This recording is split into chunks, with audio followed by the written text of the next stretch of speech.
গায়ের রং ফর্সা হলেও মানুষ সুন্দর হয় না, মানুষ সুন্দর হয় তার চরিত্রে। আমরা তো অনেক সময় মনে করি বড় প্রতিষ্ঠানের একজন প্রিন্সিপাল, হ্যাঁ বড় প্রতিষ্ঠানের মালিক, সেই জন্য তার চরিত্র ভালো। না না, এটা কিন্তু কোনো বিষয়ই না। বড় প্রতিষ্ঠানের মালিক হলেই যে তার চরিত্র সুন্দর হবে এটা কখনো হতে পারে না। গায়ের রং সুন্দর হলে যে তার চরিত্র সুন্দর হবে না।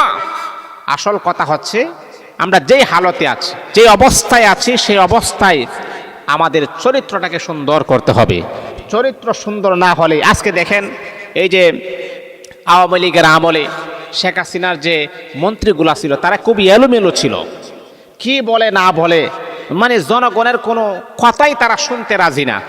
বোঝা গেল যে তাদের বাপ দাদার এই দেশ, এই দেশটা হচ্ছে আমাদের রক্তে মাংস করা সেই দেশ, আমার মাতৃভূমি, এই দেশের মাটি আমার, ভালোবাসা সব কিছু আমার, কিন্তু আমার বলতে কোনো কিছুই আমরা শুনতে পারতাম না। মানে তারা ক্ষমতায় আছে এখন তাদের না, এটা হতে পারে না।